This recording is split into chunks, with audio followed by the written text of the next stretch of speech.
میں تیرا خون پی جاؤں گی ظالم عورت، لا دے مجھے میرا بچہ۔ عنایتہ چوکھٹ کا سہارا لیے کھڑی رچنی کی طرف خونخوار نظروں سے دیکھ کر بولی۔ پھر اچانک اس کی نظر جگن سامری پر پڑی، جس کے مکروہ ہاتھوں میں عنایتہ کا دوسرا لخت جگر ہمک رہا تھا۔ عنایتہ پر نقاہت طاری تھی، مگر دوسرے لمحے جگر گوشے کو دیکھ کر اس کے بدن میں عجیب سی نفرت بھر گئی۔ وہ زخمی شیرنی کی طرح غررائی اور بوڑھے جگن سامری کی طرف بڑھی اور اس سے اپنا بچہ چھین لیا اور دیوانہ وار اسے چومنے لگی۔ قریب کھڑا اس کے شوہر سائیں کوڑیل کا چہرہ ناکامی کے احساس تلے سیاہ پڑنے لگا۔ یہی حالت جگن سامری کی تھی۔ وہ قہر بھری نظروں سے پریشان کھڑا اپنی بیوی رچنی کو گھور رہا تھا، جس کی بے احتیاطی اور جلد بازی نے سارا کام بگاڑ دیا تھا۔ عنایتہ رچنی کو شعلہ بار نگاہوں سے گھورتی ہوئی اپنے نوزائیدہ بچے کو لے کر کوٹھڑی میں آ گئی اور چارپائی پر اسے اپنے دوسرے بچے کے ساتھ لٹا دیا اور اپنے دونوں جڑواں بچوں کو ممتا بھری نظروں سے دیکھنے لگی۔ اس کے چہرے پر ممتا کا نور دیدنی تھا۔ وہ یک ٹک انہیں تکے جا رہی تھی، جیسے وہ مدتوں کی پیاسی ممتا کو سیراب کرنا چاہتی ہو۔ یہ حقیقت ہی تھی کہ جب وہ 16 سال کی تھی تو اس کی شادی کوڑیل سے ہوئی تھی، پھر 20-25 سال پلک جھپکتے گزر گئے، مگر اس کی گود خالی ہی رہی۔ اب اللہ نے اتنے عرصے بعد خزاں رسیدہ گلشن میں بہار کھلا دی تھی اور 2 پیارے پیارے پھول اس کی گود میں ڈال دیے تھے، مگر پھر اچانک عنایتہ کا چہرہ الجھن آمیز پریشانی میں ڈوب گیا۔ اس کی وجہ رچنی تھی۔ اسے حیرت تھی کہ رچنی نے ایسا کیوں کیا تھا۔ اس نے اس کے دوسرے بچے کے بارے میں لا علم رکھنے کی کوشش کیوں کی تھی؟ یہ تو اچھا تھا کہ نڈھال ہونے کے باوجود عنایتہ نے اپنے دوسرے لخت جگر کے بھی رونے کی آواز سن لی تھی اور اسے فوری احساس ہو گیا تھا کہ رچنی نے اس سے جھوٹ کہا تھا۔ اس نے ایک نہیں 2 بچوں کو جنم دیا تھا، مگر اصل میں عنایتہ کو الجھن اس بات پر ہو رہی تھی کہ آخر رچنی نے اس کا بچہ اٹھا کر اپنے شوہر جگن سامری کے حوالے کیوں کر دیا تھا۔ اور اس سے بھی حیرت آمیز پریشانی کی بات یہ تھی کہ خود اس کا شوہر سائیں کوڑیل بھی وہاں موجود تھا اور وہ خاموش کھڑا تھا۔ تب پھر اچانک عنایتہ کی چھٹی حس اسے پکار پکار کر کسی انجانے خطرے کا احساس دلانے لگی۔ اسے دال میں کچھ کالا نظر آنے لگا تھا۔ محمد بخش جب اپنے گھر میں داخل ہوا تو اس وقت مراد بخش گھر پر ہی موجود تھا۔ باپ کو دیکھ کر مراد بخش بری طرح چونکا تھا۔ اسے یوں لگا جیسے اس کا باپ میلوں دور سے دوڑتا ہوا آیا ہے۔ اس کی سانس بری طرح پھولی ہوئی تھی، چہرہ بھی سرخ ہو رہا تھا۔ اس سے بھی بڑھ کر اسے اپنے باپ کے چہرے پر ایک وحشت انگیز جوش کی تمتماہٹ نظر آ رہی تھی۔ وہ ازراہ تشویش آگے بڑھا۔ بابا خیر تو ہے؟ کہاں سے آ رہے ہو؟ تو حاجی صاحب کے ساتھ شہر جا رہا تھا؟ بیٹھو آرام سے، مجھے پانی پلاؤ۔ محمد بخش نے اپنی بے ترتیب سانسوں کے تموج پر قابو پاتے ہوئے کہا۔ مراد بخش نے باپ کو سہارا دیتے ہوئے برآمدے میں بچھی چارپائی پر بٹھا دیا، پھر فوراً ہی دروازے کے قریب رکھی گھڑونچی پر دھرے مٹکے سے جست کے ٹیڑھے میڑھے گلاس میں پانی انڈیلا اور جلدی سے باپ کے ہاتھ میں تھما دیا۔ محمد بخش ایک ہی سانس میں سارا پانی پی گیا۔ چند لمحے لمبے لمبے سانس لے کر اپنی بوکھلائی ہوئی بدحواس کیفیت پر قابو پانے کی کوشش کرتا رہا، پھر بولا، پٹ تو ایک کام کر، جلدی سے جا، بھاگ کر رسولے اور احمد علی کو بلا لا، جلدی جا، سوال مت کر۔ مراد بخش باپ کے حکم کے مطابق فوراً باہر نکل گیا۔ محمد بخش اب کافی حد تک اپنی کیفیت پر قابو پا چکا تھا۔ اسے ابھی اس یقین پر تامل ہو رہا تھا کہ کیا حاجی صاحب جیسے نیک نفس انسان اب اس دنیا میں نہیں رہے۔ محمد بخش کی آنکھوں کے سامنے وہ بھیانک منظر تھا جب حاجی صاحب سفاک حملہ آور کی گولیوں کا نشانہ بن کر لہو لہان ہو کر گر پڑے تھے، ورنہ شاید محمد بخش کو یقین ہی نہ آتا۔ ذرا دیر بعد اس کا بیٹا مراد بخش 2 افراد کو لیے گھر آ پہنچا۔ یہ دونوں تحفظ کمیٹی کے معزز رکن رسول بخش اور علی احمد تھے۔ کیا ہوا سائیں محمد بخش؟ خیر تو ہے؟ تو حاجی صاحب کے ساتھ شہر گیا تھا؟ رسول بخش نے اس کی طرف دیکھتے ہی ازراہ تشویش پوچھا۔ ہاؤ، بیٹھو آرام سے، معاملہ بہت نازک ہو گیا ہے، محمد بخش نے سنسنی خیز انداز میں کہا۔ اس کا لہجہ مرتعش سا تھا۔ پھر محمد بخش ان دونوں کو اندر کوٹھڑی میں لے آیا۔ رسول بخش اور علی احمد حیران پریشان تھے۔ پھر اس کے بعد محمد بخش نے ان دونوں کو اس تلخ اور کرب انگیز واقعے کی پوری تفصیل بلا کم و کاست بتا دی۔ رسول بخش اور علی احمد تو سناٹے میں آ گئے۔ محمد بخش کا بیٹا بھی وہاں موجود تھا۔ باپ کے منہ سے اس حادثہ جاں کاہ کے بارے میں سن کر وہ بھی اپنی جگہ بت بن گیا تھا۔ کوٹھڑی نما کمرے کے محدود ماحول میں لمحہ بھر کے لیے گمبھیر اور سناٹے دار خاموشی مسلط ہو گئی تھی۔ سب دم بخود ہو گئے تھے۔ یہ تو قہر ہو گیا، ہمیں ابھی پولیس کو اطلاع کرنی چاہیے، یہ تو ظلم ہو گیا حاجی صاحب کے ساتھ، رسول بخش نے پرجوش لہجے میں کہا۔ محمد بخش نے زہریلے لہجے میں کہا، کون سی پولیس کو اطلاع دیں ہم؟ یہاں کی تو ساری پولیس قاتلوں سے ملی ہوئی ہے، اور وہ قاتل وڈیرا سالار خان ہی ہے، کیونکہ تم نے خود دیکھ لیا محمد بخش کے وہ قاتل یہ واردات کرنے کے بعد اسی کے اتاق میں داخل ہوئے تھے۔ علی احمد نے فوراً جوشیلے لہجے میں لقمہ دیا۔ لگتا ہے ہمیں اب خود ہی کچھ کرنا پڑے گا، یہ وڈیرا اپنے ظلم کا دائرہ بڑھاتا جا رہا ہے، وہ ہمیں بھی نہیں چھوڑے گا۔ محمد بخش کے لہجے میں تشویش در آئی۔ ہمیں فوراً شہر جا کر ڈسٹرکٹ پولیس آفیسر سے ملنا ہوگا اور اسے ساری کتھا سنانی پڑے گی، رسول بخش نے تجویز پیش کی۔ پھر سب نے اس کی بات پر اتفاق کرتے ہوئے سر ہلا دیا۔ پورے گوٹھ میں جنگل کی آگ کی طرح اس لرزاخیز واردات کی خبر پھیل چکی تھی۔ متعلقہ تھانے کی پولیس کو بھی اطلاع دی جا چکی تھی۔ انسپکٹر علی جاہ نے روایتی انداز میں ضابطے کی کارروائی کرتے ہوئے لاشیں ورثا کے سپرد کر دی تھیں۔ جب حاجی صاحب کی لاش ان کے قریبی گوٹھ کی حویلی میں پہنچی تو وہاں کوہرام مچ گیا۔ ان کا بڑا بیٹا داد محمد خان جو شہر میں پڑھتا تھا، اتفاق سے گھر پر ہی موجود تھا۔ باپ کی خون میں لت پت لاش دیکھ کر اس کے پیروں تلے سے زمین نکل گئی۔ وہ فوراً اپنے آدمیوں کو ساتھ لے کر انسپکٹر علی جاہ سے ملا۔ وہیں سے پتہ چلا کہ یہ واردات کھلی دشمنی کی بنا پر کی گئی تھی، اور جب اس کی ملاقات محمد بخش سے ہوئی تو محمد بخش بڑی رازداری کے ساتھ حاجی صاحب کے بیٹے داد محمد کو لے کر رسول بخش کے گھر پہنچا، اور پھر وہیں محمد بخش نے ساری تفصیل اس کے گوشے گزار کر دی۔ میں وڈیرے سالار خان کی حویلی کی اینٹ سے اینٹ بجا دوں گا، اس نے کیا ہمیں اپنا کوئی معمولی رہاق سمجھ رکھا ہے؟ داد محمد ساری کہانی سن کر یک دم مشتعل ہو گیا۔ سائیں، آپ پڑھے لکھے جوان ہو، اس معاملے کو ٹھنڈے دماغ سے حل کرنا پڑے گا، محمد بخش نے اسے سمجھاتے ہوئے کہا۔ یہاں کی پولیس پوری طرح وڈیرے کے غلام بن چکی ہے۔ ہمارا ادارہ شہر جا کر بڑے پولیس افسر سے ملنے کا ہے، اب ہمیں وہیں اپنی فریاد ڈال دینی چاہیے۔ اس کے سمجھانے پر داد محمد کا غصہ کچھ کم ہوا اور وہ ذرا ٹھنڈے دماغ سے سوچنے پر مجبور ہو گیا۔ پھر اس کے بعد محمد بخش، رسول بخش اور علی احمد داد محمد کی جیپ میں سوار ہو کر اسی وقت شہر روانہ ہو گئے۔ جیپ میں داد محمد کے 4 مسلح آدمی بھی ہمراہ تھے۔ جب ان کی جیپ گوٹھ سے نکل کر بنجر ویران علاقے میں پہنچی تو اچانک انہیں سامنے کچھ مسلح افراد ہاتھوں میں گنے تھامے نظر آئے۔ جیپ اس وقت داد محمد ہی چلا رہا تھا۔ اس نے جیپ کی رفتار کم کی، مگر اس کے برابر والی سیٹ پر موجود محمد بخش اور رسول بخش کی چھٹی حس نے کسی ناخوشگوار گھڑی کے خطرے کا الارم بجا دیا تھا۔ سائیں، گاڑی روک دو، ان کے ارادے ٹھیک نہیں معلوم ہوتے، محمد بخش نے فوراً جوش سے مرتعش آواز میں داد محمد سے کہا۔ اس نے فوراً گاڑی کی رفتار دھیرے دھیرے کم کرنا شروع کر دی، مگر رکتے رکتے بھی جیپ ان نامعلوم مسلح افراد سے ذرا ہی فاصلے پر ٹھہر گئی۔ پھر ٹھیک اسی وقت سامنے کھڑے مشتبہ مسلح افراد نے اپنی بندوقیں سیدھی کر لیں۔ اگلے ہی لمحے فضا میں چھرے دار کارتوسوں کے چلنے کی گھنگرج سنائی دینے لگی۔ جیپ کی ونڈ سکرین چھناکے سے کرچی کرچی ہو گئی، مگر اس سے پہلے ہی متوقع خطرے کی سنسناہٹ محسوس کرتے ہی یہ سب لوگ دائیں بائیں باہر چھلانگیں لگا چکے تھے اور فوراً ہی بسرعت جیپ کے پیچھے رینگ کر آڑ میں ہو گئے تھے۔ ادھر داد محمد کے چاروں مسلح گارڈ ساتھیوں نے اپنی رائفلوں کے فائر کھول دیے۔ 2 طرفہ فائرنگ کا سلسلہ شروع ہو گیا۔ داد محمد نے بھی اپنا پستول نکال لیا تھا اور جچے تلے فائر کرنے لگا۔ اس کا چہرہ جوش سے سرخ ہو رہا تھا۔ اسے اندازہ ہو گیا تھا کہ ان حملہ آوروں کا تعلق اس کے مرحوم باپ کے قاتلوں سے ہی ہے۔ محمد بخش اور رسول بخش دبک گئے تھے۔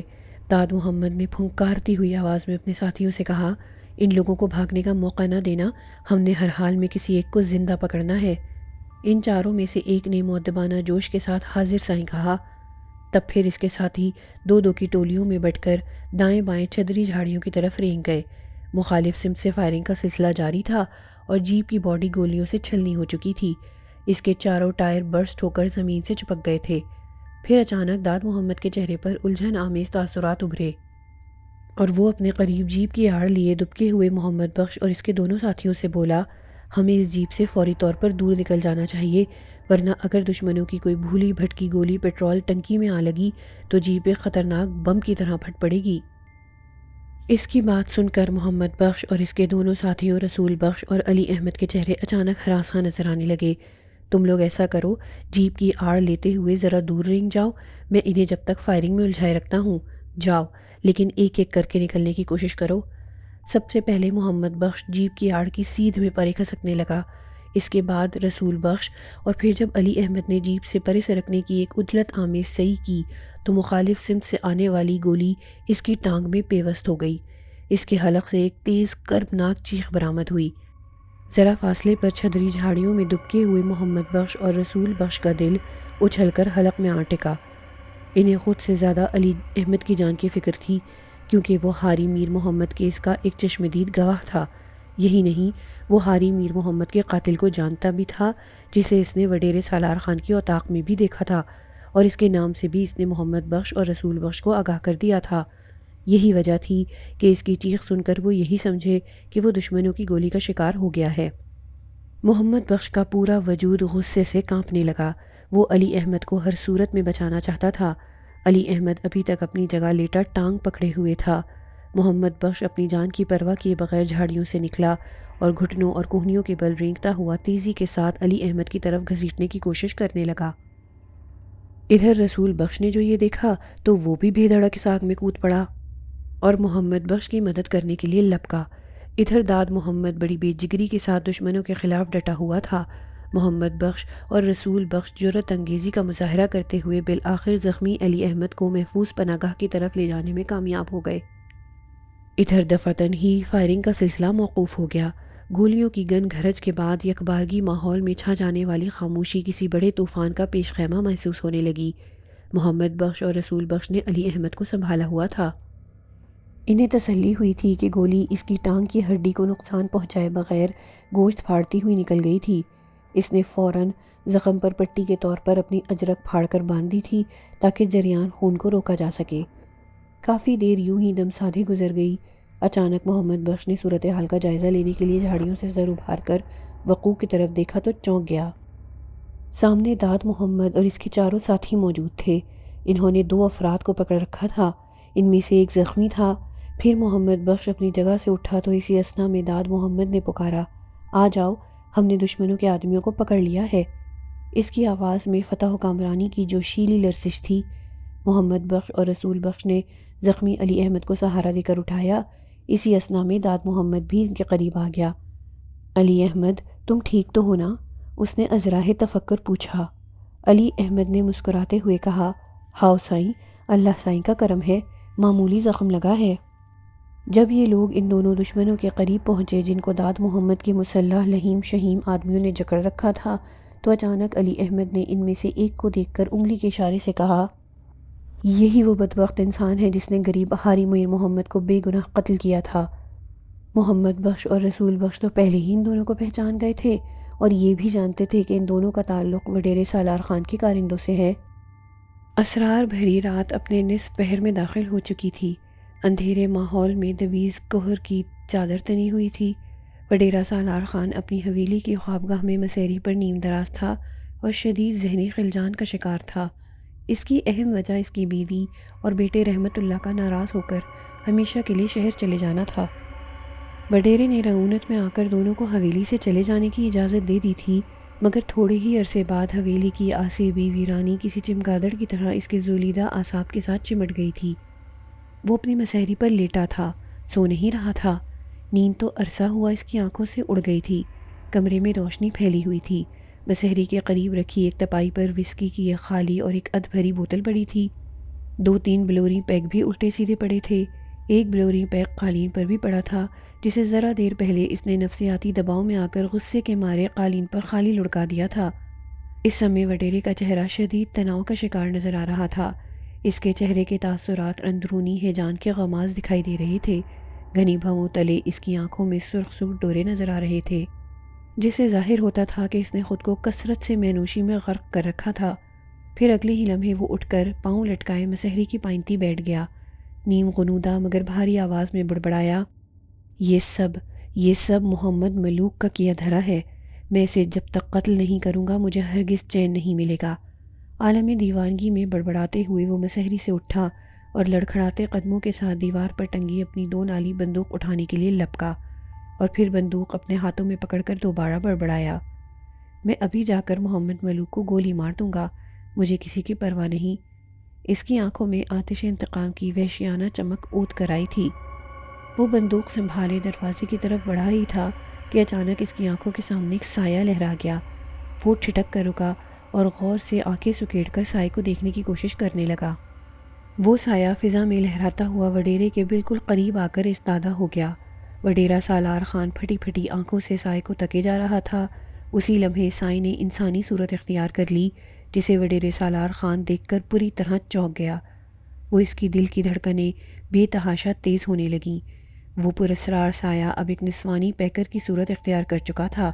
وہ سومری کی روح تھی جو بڑی ناگوار نظروں سے وڈیرے کو گھور رہی تھی۔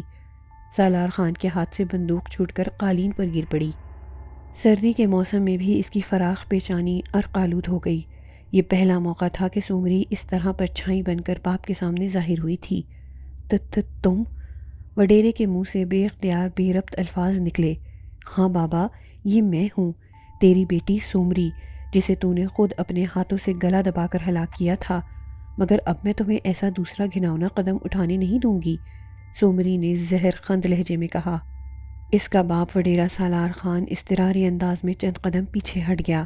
اس کا پورا وجود مرتعش ہونے لگا تھا اور ٹانگوں سے جان نکلتی ہوئی محسوس ہو رہی تھی۔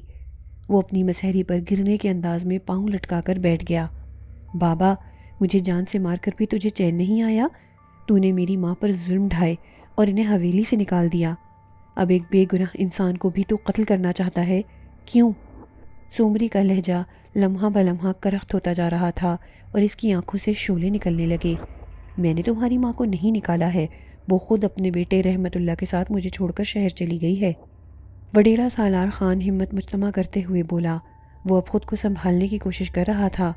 سومری غراہٹ آمیز آواز میں بولی، میری ماں اور ادا رحمت اللہ تیرے ظلم اور بے حسی کی وجہ سے یہ حویلی چھوڑنے پر مجبور ہوئے۔ تو اتنا ظالم انسان ہے کہ میری ماں کو اس کی مرحوم بیٹی کی تصویر بھی پاس رکھنے نہیں دیتا تھا۔ آخر تجھے کس نے یہ حق دیا تھا کہ تو میری بلکہ اپنی سگی بیٹی کی جان لے لے؟ بتا، تو نے میرے ساتھ یہ ظلم کیوں کیا؟ تو نے ایک مجبور ماں اور ایک بھائی کو کیوں اپنے اس بہیمانہ ظلم سے زندہ درگور کیا؟ تجھے کیا حق پہنچتا تھا؟ تو نے پھر کیوں ایک غیر اور حقیر نوجوان سے راہ و رسم بڑھانے کی کوشش کی؟ کیا تیرے کو اپنے باپ کی عزت کا بھی خیال نہیں آیا؟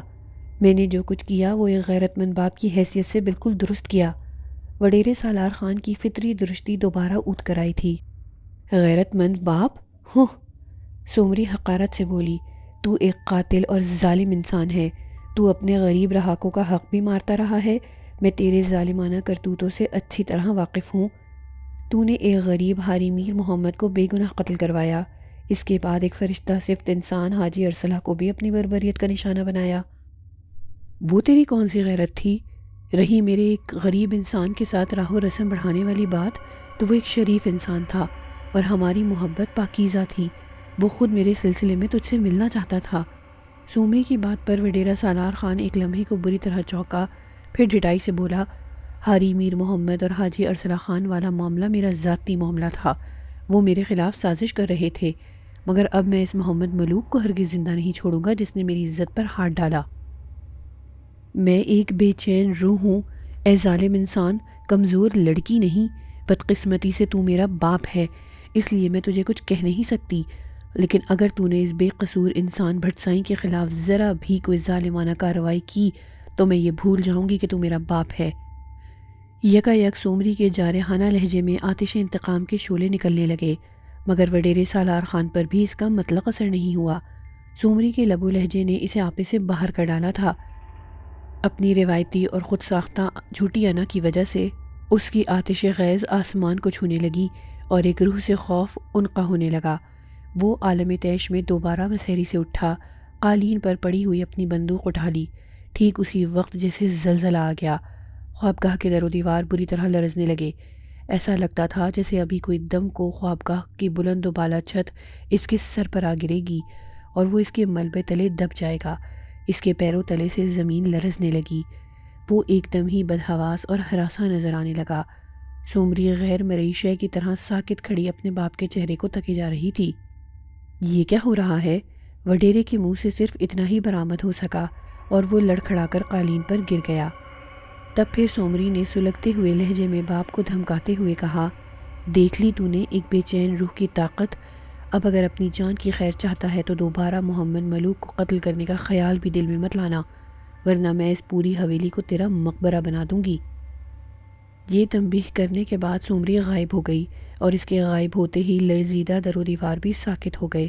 زلزلے کی جو تھوڑی دیر پہلے کیفیت تھی وہ بغیر کسی انہدام کے تھم گئی۔ وڈیرے سالار خان نے بے اختیار سکون کا سانس لیا، اس کی پیشانی پر پسینے کی بوندیں چمکنے لگی تھیں۔ عنایتہ اپنے دونوں بچے پا کر خوشی سے نہال ہوئی جا رہی تھی۔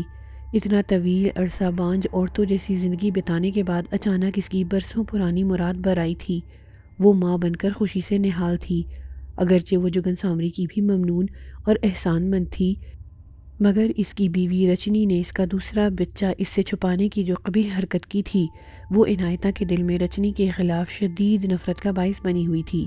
وہ ایک خراٹ عورت تھی، درون خانہ اسے کچھ ان پراسرار حالات کا ادراک ہونے لگا تھا کہ رچنی نے ظالمانہ حرکت کس کے ایما پر کی تھی۔ وہ یہ بھی جانتی تھی کہ اس کا شوہر سائیں کوڑیل شاہ سفلی علوم کی ناقابل تسخیر قوت حاصل کرنے کا متمنی ہے، اور کالے منتروں کے جاپ سیکھنے کے لیے ہی اس نے ان دونوں پراسرار اور جادوگر قسم کے میاں بیوی رچنی اور جگن سامری کو اپنے ہاں ٹھہرا رکھا تھا۔ اسی لیے وہ اب نہ صرف ان دونوں پراسرار میاں بیوی بلکہ اپنے شوہر سائیں کوڑیل سے بھی محتاط ہو گئی تھی۔ ادھر سائیں کوڑیل اور جگن سامری کا منصوبہ خاک میں مل چکا تھا، جس کا زیادہ ملال سائیں کوڑیل کو تھا کیونکہ وہ اپنے مکروہ منصوبے میں ناکام ہو چکا تھا۔ سفلی علوم سیکھنے کے جنون میں وہ بے حس شخص اپنے جگر کے ٹکڑے کو جگن سامری کی ایما پر کالے منتروں کی بھیڑ چڑھا کر مہاشکتی حاصل کرنا چاہتا تھا۔ اب کیا ہوگا سوامی جی؟ اس نے پرتشویش لہجے میں اپنے گرو گھنٹال جگن سامری سے پوچھا۔ ہونا کیا ہے؟ تجھے اگر مہاشکتی حاصل کرنی ہے تو اپنے ایک بالکے کی بلی دینی ہوگی، جگن سامری نے سپاٹ لہجے میں کہا۔ مگر اب یہ کس طرح ممکن ہے؟ وہ تیری جورو ہے، تو اس کا غلام کیوں بنتا ہے رے؟ کیا تیری وہ اتنی سی بات بھی نہیں مان سکتی؟ تجھے اس سے دوسرا بچہ زبردستی چھیننا ہوگا، جگن سامری نے فیصلہ کن لہجے میں کہا۔ سائیں کوڑیل پر سوچ انداز میں اپنا سر دھیرے دھیرے اس بات میں ہلانے لگا۔ وہ تہیہ کر چکا تھا کہ چاہے کچھ بھی ہو اپنی بیوی عنایتہ سے وہ بچہ چھین کر رہے گا۔ اس بار سکھا کے ساتھ مراد بخش بھی بہت پریشان تھا۔ سکھا کو اپنے بڑے بھائی میر نواز کے گرفتار ہونے کی پریشانی تھی، جبکہ مراد بخش کو اپنے باپ محمد بخش کی جو وڈیرے سالار خان کے خلاف کمر بستہ ہو گیا تھا۔ مراد بخش جانتا تھا کہ وڈیرا کتنا خطرناک اور ظالم شخص تھا۔ سب سے بڑی بات یہ تھی کہ ان دونوں کی شادی کا مسئلہ ان نامساعد حالات کی وجہ سے کھٹائی میں پڑنے لگا تھا۔ جب وہ دونوں نہر کے کنارے ملے تو سکھا نے مراد بخش سے مغموم لہجے میں کہا، مرادے، ہماری تو قسمت ہی خراب ہے، ہم نزدیک ہوتے ہوئے بھی دور ہونے لگے ہیں۔ مراد بخش سکھا کے لہجے کی مایوسی پر تڑپ کر بولا، سکھا، اللہ سائے خیر کرے گا، میرا دل کہتا ہے حالات ٹھیک ہو جائیں گے، مگر مراد بخش، میرے بھائی ادا میر نواز کو جیل میں بند ہوئے آج 20 روز ہو گئے ہیں۔ مجھے تو ڈر لگتا ہے کہیں وہ شیطان انسپکٹر علی جاہ ادا میر نواز کو شہر کی بڑی جیل میں نہ ڈلوا دے، اسے لمبی سزا نہ ہو جائے۔ ایسا نہیں ہوگا سکھا، اللہ سائیں سے ہمیشہ خیر کی دعا مانگتی رہو، مراد بخش نے اس کے بزمردہ چہرے پر نظر ڈالتے ہوئے کہا۔ میرا پیو اور حاجی صاحب کا بیٹا داد محمد بڑے انسپکٹر صاحب سے ملنے کے لیے گئے ہیں، تیرے بھائی کا بھی کچھ نہ کچھ ہو جائے گا۔ اس کی بات سن کر سکھا نے خاموشی سے اپنی پریشان زلفوں والا سر جھکا دیا۔ اس کے حسین چہرے پر شام غم اتری ہوئی تھی۔ محمد ملوک المعروف بھٹ سائیں اپنی جھوپڑی کے اندر ذکر الہی میں محو تھا۔ باہر صحرا میں ٹھٹرتی ہوئی رات اتر آئی تھی، دفعتاً باہر آہٹ سے ابھری۔ بھٹ سائیں بدستور عبادت الہی میں مستغرق رہا۔ اسی لمحے 2 افراد اندر داخل ہوئے، دونوں نے اپنے ہاتھوں میں بندوقیں تھام رکھی تھیں اور ان کا رخ بھٹ سائیں کی طرف تھا۔ یہ دونوں بندوق بردار افراد اربیلو اور مگو تھے۔ سائیں کوڑیل کے شیطانی چیلے اور اس کے حکم پر وہ دوسری بار بھٹ سائیں کو قتل کرنے کے ارادے کے ساتھ آئے تھے۔ بھٹ سائیں کو ہنوز اس بات کا علم نہ تھا کہ موت اس کے سر پر چند قدم کے فاصلے پر کھڑی ہے۔ اس کی آنکھیں بند اور لب بدبدانے کسی انداز میں متحرک تھے۔ ادھر اربیلو اور مگو نے بھٹ سائیں کے جسم کا نشانہ لے کر لبلبی پر انگلی رکھ دی، اور پھر اس سے پہلے کہ ان کی انگلیاں لبلبی پر ایک ذرا جنبش کرتیں، اچانک ان کو حیرت کا ایک زوردار جھٹکا لگا۔ وہ منظر ہی ایسا تھا۔ بھٹ سائیں ان کی آنکھوں سے ایک دم اوجھل ہو گیا تھا۔ اربیلو اور مگو بوکھلا کر آنکھیں پھاڑے پھاڑے ادھر ادھر دیکھنے لگے۔ جھونپڑی تھی ہی کتنی بڑی! اچانک انہیں یوں لگا جیسے جھونپڑی کے اندر یکدم یخبستگی اتر آئی ہو، حتیٰ کہ انہیں اپنی بندوقیں بھی ٹھنڈی برف محسوس ہونے لگیں اور خود وہ بھی بری طرح ٹھٹرنے لگے۔ وہ یکدم دہشت زدہ ہو گئے اور بندوقیں ان کے ہاتھ سے چھوٹ کر گر پڑیں۔ وہ واپس بھاگنے کو پلٹے ہی تھے کہ اچانک انہیں یوں لگا جیسے کسی نادیدہ قوت نے اپنے غیر مرئی ہاتھوں سے انہیں اٹھا لیا ہو۔ وہ زمین سے 2 فٹ اونچے فضا میں معلق ہو کر ٹانگیں چلانے لگے اور ساتھ خوف کے مارے چیخنے چلانے بھی لگے۔ پھر دوسرے ہی لمحے کسی نادیدہ قوت نے انہیں اچھال کر جھونپڑی سے باہر پھینک دیا۔ وہ دونوں ریت پر جا گرے۔ باہر چہار سو پراسرار سی چاندنی چٹکی ہوئی تھی۔ دونوں دہشت زدہ ہو کر اٹھے تو اچانک انہوں نے اپنے سامنے تھوڑے فاصلے پر ایک سایہ دیکھا۔ پھر وہ سایہ دودھیا رنگ کی کہر آلود پرچھائی میں بدل گیا۔ تبھی اچانک ایک کرخت آواز ابھری، میں نے پہلے بھی تم لوگوں کو چھوڑ دیا تھا، مگر لگتا ہے تمہیں اپنی زندگیاں پیاری نہیں ہیں۔ اب تم دونوں کا خاتمہ ضروری ہو گیا ہے۔ یہ کہہ کر وہ دودھیا سایہ اچانک ایک گینڈے جیسی مشابہت کا خوفناک جانور بن گیا۔ اس کی گردن پر ببر شیر کی طرح کے بال نظر آ رہے تھے۔ اس گینڈے نما درندے نے ایک زوردار چنگھاڑ ماری اور ان دونوں پر پل پڑا، پھر آن کی آن میں اربیلو اور مگو کو چیٹ پھاڑ کر رکھ دیا۔ ان کی لاشیں ریت میں مل کر غائب ہو چکی تھیں، گویا ان دونوں کا نام و نشان ہی مٹ گیا تھا۔ دوسرے ہی لمحے وہ خوفناک گینڈے نما درندہ ایک دودھیا سائے میں تبدیل ہو کر اچانک ایک جوان و خوبصورت عورت کے روپ میں بدل گیا۔ اب یہ جوان رانا اور پری وش سومری تھی۔ وہ چھوٹے چھوٹے قدم اٹھاتی ہوئی جھونپڑی کے اندر داخل ہو گئی۔ سامنے بھٹسائی عالم مرتازی میں بیٹھا تھا۔ سومری تو آ گئی، اس نے سر اٹھائے بغیر کہا۔ ملوک تو خود سے اس قدر غافل کیوں رہتا ہے؟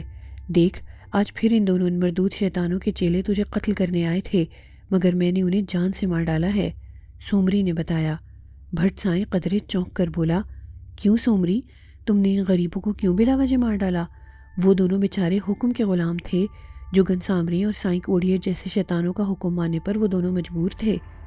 میں اب ان دونوں کو بھی زندہ نہیں چھوڑوں گی۔ یہ کہتے ہوئے سومری یکدم غائب ہو گئی۔ دوسرے ہی لمحے وہ سائیں کوڑیل کے گھر میں نمودار ہو گئی۔ وہاں اسے کوئی نظر نہ آیا، مگر دوسرے لمحے اسے کسی عورت کے چیخنے اور رونے کی آوازیں سنائی دینے لگیں۔ تو تم کو اللہ سائیں کا واسطہ میرے ساتھ یہ ظلم نہ کرو، میرے بچے کو مجھ سے مت چھینو، میں تمہارے آگے ہاتھ جوڑتی ہوں۔ اڑی چری ہو گئی ہے کیا؟ ایک کرخت مردانہ آواز ابھری۔ شکر نہیں کرتی، ایک بچے کی تو ماں بن گئی ہے، اب دوسرے بچے پر ہمارا حق ہے۔ یہ جگن سامری کے کارن ہی تو ہوا ہے کہ تو اتنے برسوں بعد بچوں والی ہو گئی ہے۔ سومری اس آواز کو پہچان کر غصے سے سرخ ہو گئی اور پھر وہ ساتھ والے کمرے میں نمودار ہوئی۔ وہاں ایک دلخراش منظر اس کی آنکھوں کے سامنے تھا۔ سائیں کوڑیل اور جگن سامری عنایتہ سے اس کا بچہ جھپٹنے کی کوشش کر رہے تھے۔ رچنی نے عنایتہ کو دبوچ رکھا تھا، مگر دوسرے ہی لمحے سومری نے تیز آواز میں ان دونوں شیطانوں کو خبردار کیا۔ سومری نیلگوں مائل دودھیا پرچھائی کی صورت وسط زمین سے 6 فٹ اوپر فضا میں معلق تھی اور شعلہ بار نظروں سے سائیں کوڑیل اور جگن سامری کو گھورے جا رہی تھی۔ وہ دونوں سومری کی پرچھائی دیکھ کر سناٹے میں آ گئے تھے۔ تجھ پر اللہ کی لعنت ہو، اے بے حس انسان! ایک شیطان کے کہنے پر تو ایک ماں کی گود اجاڑنے پر تلا ہوا ہے؟ ارے بے وقوف، تیرا بھی تو لخت جگر ہے۔ ظالم، تو اپنے کالے منتروں کے واسطے ایک ننھی اور معصوم جان کو آگ کی نظر کرنا چاہتا ہے۔ صد حیف اے خبیث انسان، صد حیف! سومری کی پھٹکار جاری تھی۔ سائیں کوڑیل اپنی جگہ بت بنا کھڑا تھا۔ اس کی بیوی عنایتہ پہلے تو سومری کی نیلگوں مائل دودھیا پرچھائی دیکھ کر ڈر گئی تھی، مگر پھر فوراً اس کی باتوں سے اس نے اندازہ لگایا کہ یہ کوئی نیک روح ہے اور اس کے شوہر کو غلط کام کرنے پر ڈانٹ رہی ہے۔ تب عنایتہ کے دل کو تسلی ہوئی اور وہ رحم طلب اور ممنونیت بھری نگاہوں سے اپنے دونوں جگر کے ٹکڑوں کو سینے سے لگائے سومری کو تکے جا رہی تھی۔ البتہ جگن سامری اور اس کی بیوی رچنی کے چہرے پر پریشانی اور تفکر کے سائے اود کر آئے تھے۔ پھر اچانک ہی جگن سامری نے دل ہی دل میں ایک منتر پڑھا اور اپنا منہ فضا میں معلق سومری کی پرچھائی کی طرف کر کے پھونک ماری۔ پھونکی کی صورت میں سے ایک شعلہ سا نکلا اور پرچھائی کی طرف لپکا۔ اسی لمحے پرچھائی غائب ہو گئی۔ لپکتا ہوا شعلہ دیوار سے ٹکرا گیا اور بجھ گیا، مگر اب وہاں بجھے ہوئے شعلے کی جگہ دیوار کے ساتھ ایک عجیب الخلقت چمگادڑ چمٹی ہوئی تھی۔ دوسرے ہی لمحے کمرے میں ایک قہقہہ گونجا اور وہی چمگادڑ چیختی چلاتی ہوئی کمرے کے محدود ماحول میں چکرانے لگی۔ پھر ایک آخری چکر کاٹ کر وہ جگن سامری کے چہرے پر جھپٹی اور اس سے چمٹ گئی۔ جگن سامری بری طرح چیخنے لگا۔ ادھر سومری اب اپنے اصلی انسانی روپ میں نمودار ہو گئی۔ اس کے چہرے پر بڑی زہرخند مسکراہٹ طاری تھی۔ سب لوگوں کے چہرے پر ہیبت طاری ہو گئی۔ سائی کوڈیل نے اپنے گرو گھنٹال کا یہ حشر دیکھا تو لرزنے لگا۔ وہ خون آشام چمگادڑ جگن سامری کے چہرے سے چمٹی ہوئی تھی اور اس کا چہرہ خون آلود ہو رہا تھا۔ وہ اپنی سی بڑی کوششیں کر رہا تھا کہ خود کو اس خون آشام چمگادڑ سے بچا لے، مگر اس کی جسمانی طاقت، اس کا کالا منتر کوئی کام نہیں آ رہا تھا، حتیٰ کہ وہ فرش پر گر کر تڑپنے لگا۔ ادھر رجنی نے بھی اپنے شوہر کو عبرتناک حالت میں دیکھا تو اپنے سارے منتر بھول گئی اور ہاتھ جوڑتے ہوئے سومری سے گڑ گڑا کر بولی، میرے پتی کو بخش دے، اے نیک آتما، ہمیں معاف کر دے۔ سومری کو رجنی کی داد و فریاد پر ترس تو آیا، مگر اسے غصہ بھی تھا، کیونکہ یہ دونوں جادوگر میاں بیوی ایک غلط مقصد کے تحت سائیں کوڈیل کے پاس مقیم تھے۔ اس کی سزا انہیں ضرور ملنی تھی۔ لہٰذا سومری نے اپنا ایک ہاتھ فضا میں بلند کر کے ایک آواز نکالی تو جگن سامری کے چہرے سے چمٹی ہوئی وہ آسیبی چمگادڑ غائب ہو گئی۔ پھر جگن سامری بھی سومری کے آگے پانی بھرنے لگا اور اس سے پہلے کہ وہ منہ سے کچھ بولتا، سومری نے زیر لب کچھ بڑبڑاتے ہوئے باری باری جگن سامری اور رجنی کے چہروں پر پھونک ماری۔ دوسرے ہی لمحے وہ دونوں میاں بیوی گدھوں کی صورت اختیار کر گئے۔ سائیں کوڈیل اور عنایتاں پھٹی پھٹی آنکھوں سے یہ دہشتناک منظر دیکھ رہے تھے۔ سومری نے بآواز بلند جگن سامری اور رجنی کو مخاطب کر کے کہا، تم دونوں کی سزا یہی ہے کہ اب تم اسی حال میں رہو۔ اگر تم اپنی اصلی شکل و صورت میں آنا چاہتے ہو تو اس دھرتی کو چھوڑ کر اپنی دھرتی کی طرف لوٹ جاؤ، اور پھر کبھی کالا منتر کسی پر کرنے کی کوشش کی تو ساری عمر کے لیے جانور بنا دیے جاؤ گے، دفع ہو جاؤ۔ سومری قہربار انداز میں اتنا کہہ کر خاموش ہو گئی۔ وہ دونوں گدھ کمرے کی محدود فضا میں 2-3 چکر کاٹنے کے بعد چیختے پھڑپڑاتے باہر نکل گئے۔ اب تو بول، تو کیسا جانور بننا پسند کرے گا، چوہا، کتا یا گدھا؟ سومری نے استہزائیہ انداز میں سائیں کوڈیل سے کہا۔ اس نے فوراً گڑ گڑاتے ہوئے اپنے دونوں ہاتھ جوڑ دیے اور بولا، مجھے معاف کر دو اے نیک روح، مجھے معاف کر دو۔ نہیں، تو کالے منتروں کا پجاری ہے، تو ایسا بدبخت انسان ہے کہ کالا جادو سیکھنے کے جنون میں اپنے ہی لخت جگر کو شیطان کی بھیٹ چڑھا رہا تھا۔ نہیں نہیں، اب میرے باپ کی بھی توبہ، اگر دوبارہ میں نے ایسا کام کیا تو۔ سائیں کوڈیل کی حالت مضحکہ خیز ہو رہی تھی۔ تب پھر اس کی بیوی عنایتاں نے آگے بڑھ کر سومری سے کہا، اے نیک روح، میرے شوہر کو معاف کر دے، یہ میرے سر کا سائیں ہے۔ ٹھیک ہے، تیری وجہ سے میں اسے چھوڑے دیتی ہوں، لیکن اگر دوبارہ اس نے کالے منتروں کے چکر میں پڑنے کی کوشش کی تو میں اسے ہمیشہ کے لیے الو بنا دوں گی۔ سومری نے سائیں کوڈیل کی طرف گھورتے ہوئے اس کی بیوی عنایتاں سے کہا۔ اس کے بعد وہ نظروں سے اوجھل ہو گئی۔ مرشد تحفظ کمیٹی کے ارکان نے لوگوں کی اکثریت کو اپنے ساتھ ملا لیا تھا۔ وہ وڈیرے کے خلاف اس کی چہرہ دستیوں کی وجہ سے اس سے متنفر ہوتے گئے تھے۔ بعض افراد نے تو ہجوم کی صورت میں حویلی کے سامنے احتجاجی جلوس بھی نکال ڈالا تھا۔ اندر وڈیرے سالار خان کی حویلی کے در و دیوار جیسے کاٹنے کو دوڑ رہے تھے۔ در و دیوار سے چمگادڑوں کی طرح چمٹے ہوئے منحوس سناٹے اسے ناک کی طرح ڈس رہے تھے۔ باہر لوگوں کا شور جاری تھا۔ وڈیرے کے خلاف گوٹھ کے لوگوں کی نفرت اس لیے بھی کھل کر سامنے آ گئی تھی کہ ایک روز جب محمد بخش چند معتبر لوگوں کے ساتھ وڈیرے کے اتاق میں گلشیر کی سزا کے سلسلے میں آیا تھا، تو اس وقت وڈیرے کے ساتھ ان لوگوں کی تلخ کلامی ہو گئی تھی، اور تب وڈیرے سالار خان نے ان پر یہ بات آشکار کر دی تھی کہ وہ ہر صورت میں بھٹ سائیں کو قتل کر کے رہے گا، کیونکہ وہ اس کی بیٹی سومری کے ساتھ کارو تھا۔ یہی وجہ تھی کہ لوگوں میں وڈیرے کے خلاف نفرت پھیلنے لگی تھی۔ ان کی بھٹ سائیں سے عقیدت کا یہ عالم تھا کہ انہیں وڈیرے کے مقابلے میں اپنی کم مائیگی کی بھی پرواہ نہیں رہی تھی، اور وہ بڑی تعداد میں حویلی کے گرد گھیرا ڈالے ہاتھ بلند کر کے چیخ چیخ کر کہہ رہے تھے، ہم وڈیرے سالار خان کو بھٹ سائیں کا قتل نہیں کرنے دیں گے، وہ کارو نہیں ہے، ہم گوٹ میں خون کی ندیاں بہا دیں گے۔ ادھر وڈیرا سالار خان حویلی کے اندر اپنے کمرے میں غصے سے پوری طرح پیچ و تاب کھا رہا تھا۔ اس کا بس نہیں چل رہا تھا کہ وہ باہر موجود سب کو گولی سے اڑا دے۔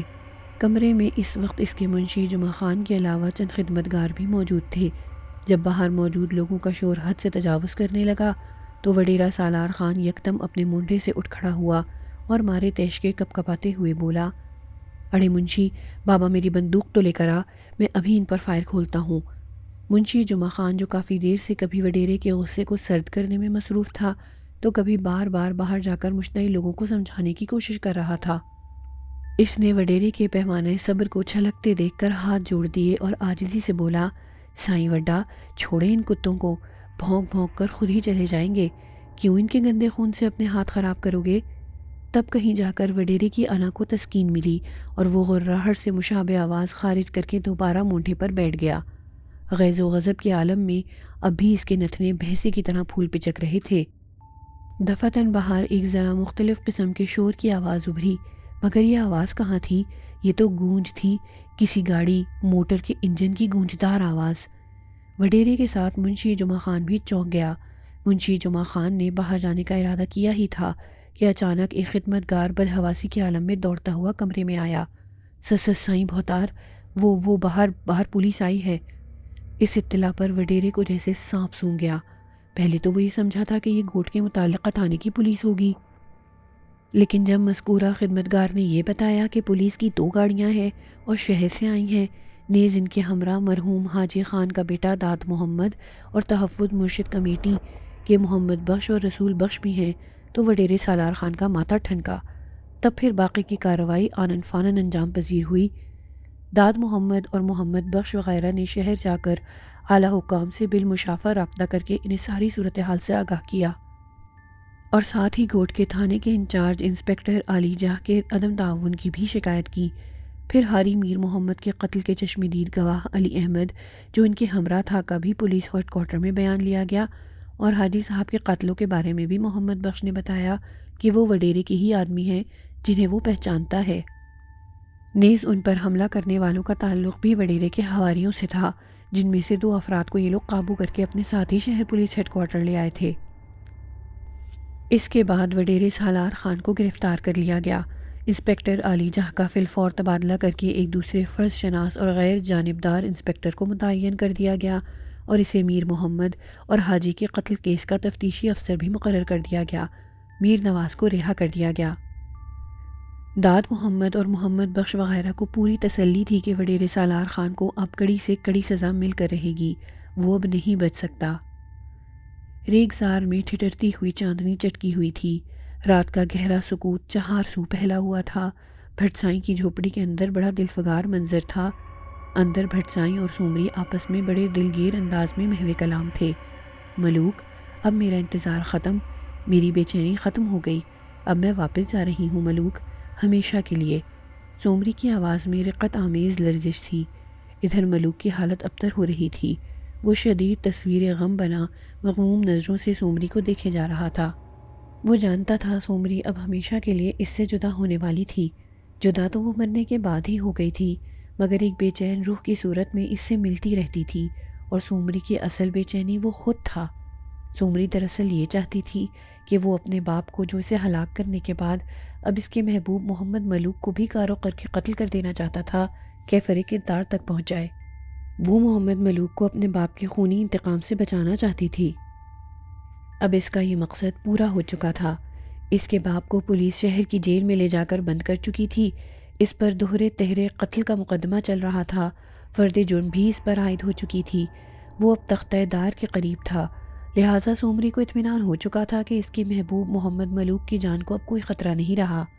سومری، تو نہ جا سومری، میرے لیے تو تیری پرچھائی کا ہی دیدار کافی ہے۔ محمد ملوک ڈبڈبائی آنکھوں سے بولا۔ اس کا لہجہ بڑا درد انگیز ہو رہا تھا۔ سومری کا دل بھی اپنے محبوب کو آزردہ دیکھ کر تڑپ کر رونے لگا۔ وہ آزردہ لہجے میں بولی، میرے سریجن، یہ میرے بس میں نہیں، کیونکہ اب میرا یہاں کوئی مقصد نہیں رہا۔ اب مجھے عالم ارواح کی طرف لوٹنا ہی پڑے گا۔ میں نہ چاہتے ہوئے بھی خود کو جانے سے نہیں روک سکتی۔ مجھے آخری بار دیکھ لے، میں بھی تیرا آخری دیدار کر لوں۔ اللہ سائیں تجھے سلامت رکھے۔ کاش سومری، میں بھی تیری طرح تیرے باپ کے ظالم ہاتھوں قتل ہو جاتا، پھر ہم ایک ہو جاتے۔ محمد ملوک کے لہجے سے مایوسی مترشح تھی۔ تیرے بغیر میں کس طرح زندہ رہ سکتا ہوں؟ تو اپنی زندگی کا مقصد انسانوں کی بھلائی بنا لے اور عشق حقیقی میں غرق ہو جا۔ یہی کچھ کرنے تو میں اس ویرانے میں آ بیٹھا تھا، مگر تم… اچانک محمد ملوک کو محسوس ہوا جیسے جھونپڑی میں گہری خاموشی چھا گئی ہے۔ اس کا سر جھکا ہوا تھا۔ اس نے سر اٹھا کر دیکھا تو سومری غائب ہو چکی تھی۔ بھٹسائی کا آج بھی یہی معمول ہے۔ وہ صبح تا شام نادار و حاجت مند لوگوں کی دعاؤں کے ساتھ ساتھ داد رسی کرتا رہتا ہے اور رات میں قبرستان چلا جاتا ہے۔ سومری کی قبر کے سرہانے چراغ روشن کرتا ہے، پھر رات کے پچھلے پہر اپنی جھونپڑی کی طرف لوٹ آتا ہے۔